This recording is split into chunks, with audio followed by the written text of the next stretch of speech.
নমস্কাৰ প্ৰিয় বন্ধু বান্ধৱীসকল, পুনৰ আৰু এটা ভিডিঅ'লৈ আপোনালোক সকলোকে স্বাগতম জনাইছোঁ। আপোনালোকে নিশ্চয় কুশলে আছে, ভালে আছে। দেৱহৰি ভগৱন্ত পুৰুষে নিশ্চয় আপোনালোক সকলোকে কুশলে ভালে ৰাখিছে। আজি আমি আলোচনা কৰিম ছেপ্টেম্বৰ মাহৰ মেঘ ৰাশিৰ ৰাশিফল, অৰ্থাৎ সমগ্ৰ ছেপ্টেম্বৰ মাহটোত মেঘ ৰাশিৰ জাতক জাতিকাসকলে কিদৰে তেওঁলোকে আগবাঢ়িব, তেওঁলোকৰ শুভত্ব আৰু অশুভত্বনো কি, আৰু তেওঁলোকে বিশেষকৈ স্বাস্থ্য, ধনস্থান, ব্যৱসায় বাণিজ্য, বিদ্যাস্থান, কৰ্মস্থান, চাকৰি বাকৰি বা প্ৰেম প্ৰণয় বিবাহ আৰু পাৰিবাৰিক দিশ, এই সমস্ত বিষয়ে আমি আলোচনা কৰাৰ কাৰণে প্ৰয়াস কৰিছোঁ। ভিডিঅ'টো শেষলৈ চাব। বিশেষকৈ মেঘ ৰাশিৰ জাতক জাতিকাসকলে ভিডিঅ'টো শেষলৈ চালে নিশ্চয় উপকৃত হ'ব। আমি ভিডিঅ'টো আৰম্ভ কৰাৰ আগতে এটি বিশেষ অনুৰোধ জনাইছোঁ যে যদিহে আপুনি মোৰ চেনেলটোৰ কাৰণে নৱাগত হয় তেনেহ'লে প্ৰথমতে মোৰ চেনেলটি ছাবস্ক্ৰাইব কৰিব আৰু মোৰ ভিডিঅ'সমূহ আপোনাৰ বন্ধুবৰ্গলৈ লৈ যোৱাত নিশ্চয় সহায় কৰিব। আহক আমি ভিডিঅ'টো আৰম্ভ কৰিছোঁ। বৰ্তমান সময়খিনিৰ মেঘ ৰাশিৰ বাবে যি গ্ৰহৰ অৱস্থিতি আছে, সেই গোচৰ বা গ্ৰহৰ অৱস্থিতি এনেকুৱা ধৰণৰ, অৰ্থাৎ থাৰ্ড হাউচত তৃতীয় স্থানত বৃহস্পতিৰ অৱস্থান হৈছে, চতুৰ্থ হাউচত বা ফ'ৰ্থ হাউচত শুক্ৰ গ্ৰহৰ অৱস্থান হৈছে, পঞ্চম গৃহত বা ফিফ্থ হাউচত ৰবি বুধ বুধাদিত্য যোগ আৰু কেতু গ্ৰহে অৱস্থান গ্ৰহণ কৰিছে, ছিক্স হাউচ অৰ্থাৎ শত্ৰু স্থানত মংগল গ্ৰহে অৱস্থান গ্ৰহণ কৰিছে, আৰু অষ্টম স্থান মাৰক গ্ৰহ মৃত্যু স্থানত অৱস্থান গ্ৰহণ কৰিছে চন্দ্ৰ, আৰু একাদশ স্থানত অৱস্থান গ্ৰহণ কৰিছে ৰাহু, আৰু দ্বাদশ স্থানত অৱস্থান গ্ৰহণ কৰিছে শনি। আৰু এই অৱস্থানে এক মিশ্ৰিত ফলাফল নিৰ্ধাৰণ কৰিছে। অৰ্থাৎ আমি সকলোৱে জানো যে মেঘ ৰাশিৰ অধিপতি গ্ৰহ মংগল, আৰু এই মংগল গ্ৰহ তেওঁলোকৰ অধিপতি গ্ৰহ, অৰ্থাৎ মেঘ ৰাশিৰ কাৰণে অধিপতি গ্ৰহ মংগল। আৰু মেঘ ৰাশিৰ জাতক জাতিকাসকল জেনেৰেলি সাধাৰণতে কি হয়, তেওঁলোক কষ্ট সহিষ্ণু ব্যক্তি হয় বা পৰিশ্ৰমী ব্যক্তি হয়। তেওঁলোকে অত্যাধিক পৰিশ্ৰম কৰিব পৰা বা কষ্ট সহিষ্ণু, তেওঁলোকে বিবেচনা সম্পন্ন ব্যক্তি হয় মেঘ ৰাশিৰ জাতক জাতিকাসকল, আৰু প্ৰচুৰ সাহসী ব্যক্তি হয়। মংগল গ্ৰহ সাহসৰ প্ৰতীক, বা আৰু মংগল গ্ৰহে লিড কৰাৰ কাৰণে মেঘ ৰাশিৰ অধিপতি মেঘ ৰাশিৰ ব্যক্তিসকল খুবেই সাহসী হয় আৰু স্পষ্টবাদী হয়। তেওঁলোকে অন্যায় অন্যায় বুলি ক'বলৈ কুণ্ঠাবোধ নকৰে, বা তেওঁলোকে স্পষ্টবাদিতাৰ কাৰণে তেওঁলোকে বহু মানুহৰ শত্ৰুতাও লাভ কৰে। গতিকে তেওঁলোক পৰিশ্ৰমী হয়, তেওঁলোকে উদাৰ চেতিয়া মানুহ হয়, বা তেওঁলোকে সমাজৰ কাৰণে বা আনৰ উপকাৰ কৰিবৰ কাৰণে তেওঁলোকে প্ৰয়াস কৰে, বা তেওঁলোকৰ সদায় মনত এই ধৰণৰ বিষয় সজোৰে লৈ ফুৰে যে আনক সহায় কৰিব লাগে, বা তেওঁলোক কষ্টৰ জৰিয়তে ধন উপাৰ্জিত কৰা ব্যক্তি হিচাপে পৰিগণিত হয়, বা তেওঁলোকে বিবেচনাৰ অধিকাৰী, তেওঁলোকে চিন্তা শক্তিৰ অধিকাৰী, তেওঁলোকে বিশেষকৈ চিন্তাশীল ব্যক্তি হয়। যা নহওক, মেঘ ৰাশিৰ জাতক জাতিকাসকলৰ কাৰণে এই ছেপ্টেম্বৰ মাহটো বিশেষকৈ তেওঁলোকৰ স্বাস্থ্য সম্বন্ধীয় কথাখিনি, স্বাস্থ্য সম্বন্ধীয় বিষয়খিনি এনেকুৱা ধৰণৰ, অৰ্থাৎ মংগল গ্ৰহ শত্ৰু স্থানত অৱস্থান গ্ৰহণ কৰা হেতুকে মেঘ ৰাশিৰ জাতক জাতিকাসকলৰ ক্ষেত্ৰত স্বাস্থ্যৰ ক্ষেত্ৰত কিছু সাৱধানতা অৱলম্বন কৰিবলগীয়া আছে। যিসকল মেঘ ৰাশিৰ ব্যক্তি ইতিমধ্যে ছুগাৰ বা ডায়েবেটিছ বা ব্লাড প্ৰেছাৰ এই ধৰণৰ ৰোগত, তেজৰ লগত সম্পৰ্কিত হৈ থকা ৰোগৰ লগত সংযোজিত হৈ আছে বা আক্ৰান্ত হৈ আছে, তেওঁসকলে কিছু সাৱধানতা অৱলম্বন কৰাটো প্ৰয়োজনীয় হ'ব। আৰু বিশেষকৈ মেঘ ৰাশিৰ এই সময়খিনিত তেজৰ লগত সম্পৰ্কিত হৈ থকা বিশেষকৈ পাইলছৰ সমস্যা হ'ব পাৰে, মূৰৰ বিষৰ সমস্যা হ'ব পাৰে, বা চকুৰ বিষৰ সমস্যা, আৰু একেবাৰে শিশুসকলৰ ক্ষেত্ৰত হিমোগ্ল'বিনৰ সমস্যা হ'ব পাৰে, বা তেজৰ অভাৱ, হিমোগ্ল'বিনৰ সমস্যা, এই ধৰণৰ সমস্যাত ভুগিব পাৰে। অৱশ্যে বিশেষকৈ চতুৰ্থ স্থানত শুক্ৰ গ্ৰহৰ অৱস্থান হেতুকে, শুক্ৰ আমি সকলোৱে জানো যে শুক্ৰ বৈদ্যগুৰু, চিকিৎসা শাস্ত্ৰৰ অধিকাৰী হ'ল শুক্ৰ, আৰু বন্ধুস্থান বা বিদ্যা বন্ধুস্থানত অৱস্থান গ্ৰহণ কৰি মেঘ ৰাশিৰ জাতক জাতিকাসকলক এক সুন্দৰ সময় নিৰ্ধাৰিত কৰিছে। অৰ্থাৎ যি ধৰণৰে বেমাৰ আজাৰ নহওক কিয়, শুক্ৰ গ্ৰহৰ শুভ কাৰকতাত তেওঁলোকে চিকিৎসা শাস্ত্ৰ বা চিকিৎসাৰ উপযুক্ত চিকিৎসা লাভ কৰিব, বা শুক্ৰ গ্ৰহৰ কৃপাত তেওঁলোকে ৰোগ নিৰাময় হোৱাৰ সুবিধা থাকিব, বা বিভিন্ন বিষয়ত তেওঁলোকে সুফল লাভ কৰিব শুক্ৰ গ্ৰহৰ কাৰণে।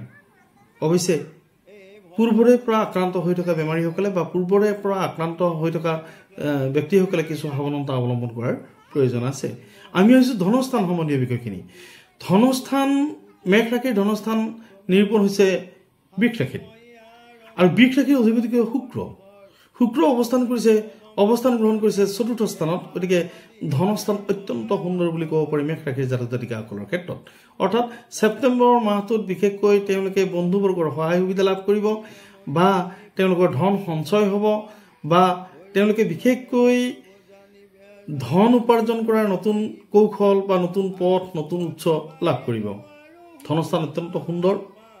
তেওঁলোকে চতুৰ্থজন বন্ধুবৰ্গৰ সহায়ত তেওঁলোকে জীৱিকা নিৰ্বাহৰ পথ বাছি ল'ব পাৰিব বা বন্ধুবৰ্গৰ সহায়ত বা ঘৰুৱা মানুহৰ সহযোগিতা লাভ কৰিব।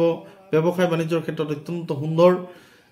ব্যৱসায় বাণিজ্যৰ ক্ষেত্ৰত বিশেষকৈ কাপোৰৰ ব্যৱসায়ী, ফল মূলৰ ব্যৱসায়ী, মাছ মাংসৰ ব্যৱসায়ী, ধাতু ৰত্নৰ ব্যৱসায় বা পনীয়া সামগ্ৰীৰ ব্যৱসায়, পানীৰ ব্যৱসায়, তেলৰ ব্যৱসায়, এই ধৰণৰ ব্যৱসায়ীসকলে অত্যন্ত লাভান্বিত হ'ব। লোহা লক্কৰৰ ব্যৱসায় বা ধাতু ৰত্নৰ ব্যৱসায়, ষ্টেচনেৰী ব্যৱসায়, নিত্য ব্যৱহাৰ্য সামগ্ৰীৰ ব্যৱসায়, এই ধৰণৰ ব্যৱসায়ীসকলে প্ৰচুৰ উপাৰ্জন লাভ কৰিব।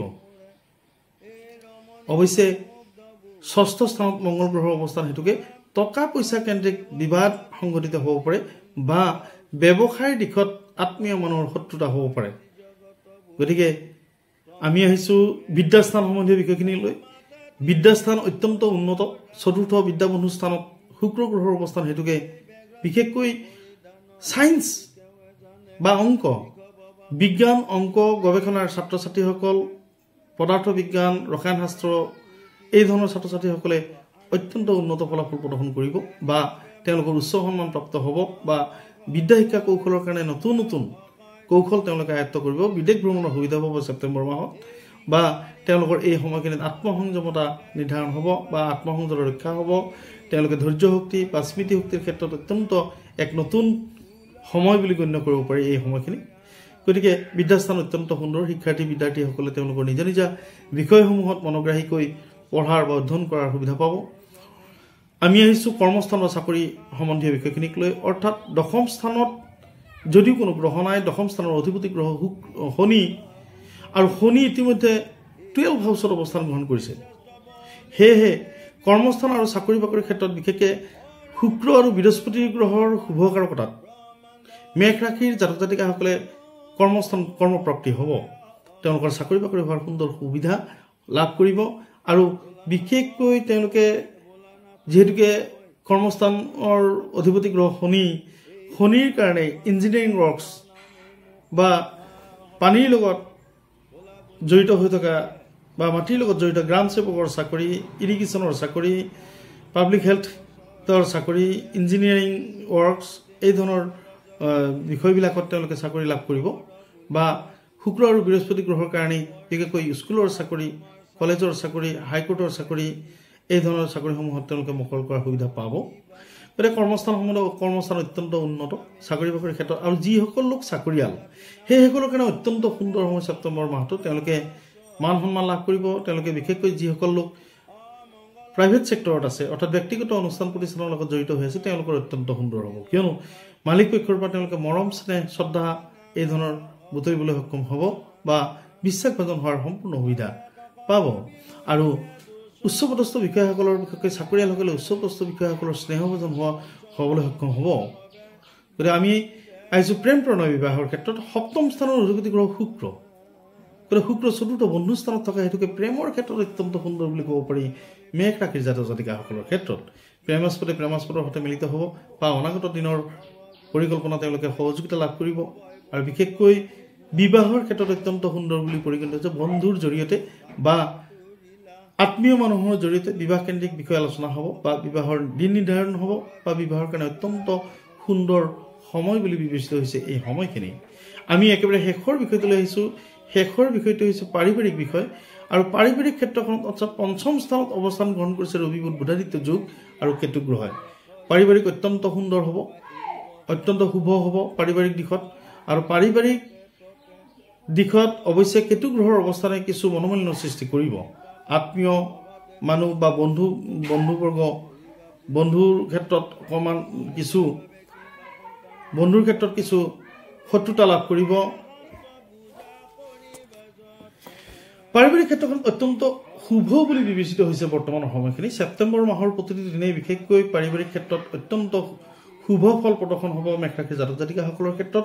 যিহেতুকে পঞ্চম গৃহত ৰবি বুধ বুধাদিত্য যোগে অৱস্থান গ্ৰহণ কৰিছে আৰু সেয়েহে আত্মিক মিলন বা সহযোগিতা, উপদেশ পৰামৰ্শ বা ভাই ভাতৃৰ লগত সহযোগিতা লাভ কৰিব। তেওঁলোকে স্নেহভাজন পৰিৱেশ এটা গঢ়ি তুলিবৰ কাৰণে সক্ষম হ'ব আৰু বিশেষকৈ অৱশ্যে কেতু গ্ৰহৰ অৱস্থানে কিছু জটিলতা সৃষ্টি কৰিব আত্মীয়সকলৰ শত্ৰুতা হ'ব বা আত্মীয় কিছু ক্ষেত্ৰত আত্মীয়সকলে তেওঁলোকৰ কৰ্ম বা তেওঁলোকৰ বিভিন্ন বিষয়ত বিৰোধিতা কৰিব পাৰে গতিকে কিছু ক্ষেত্ৰত সাৱধান হৈ থকাৰ দৰকাৰ হ'ব প্ৰিয় বন্ধু বান্ধৱীসকল মেঘ ৰাশিৰ জাতক জাতিকাসকলৰ বাবে ছেপ্টেম্বৰ মাহৰ প্ৰতিটো দিন কি ধৰণে যাব তেওঁলোকৰ শুভত্ব অশুভত্ব কি বা তেওঁলোকৰ স্বাস্থ্য ধনস্থান ব্যৱসায় বাণিজ্য বিদ্যাস্থান কৰ্মস্থান চাকৰি বাকৰি প্ৰেম প্ৰেম বিবাহ আৰু পাৰিবাৰিক দিশ এনেধৰণৰ গোটেই বিষয়খিনি এক বিতং আলোচনালৈ আপোনালোকৰ মাজত উপস্থিত হৈছিলোঁ আপোনালোকে নিশ্চয় ভিডিঅ'টো ভাল পালে আৰু যদি ভাল পালে তেনেহ'লে এটা লাইক কৰিবলৈ নাপাহৰিব আৰু কমেণ্টত গৈ ওম নমঃ শিৱায় বুলি কমেণ্ট কৰিবলৈ নাপাহৰিব আন এটা ভিডিঅ'লৈ পুনৰ আপোনালোকৰ মাজত উপস্থিত হোৱাৰ প্ৰতিশ্ৰুতিৰে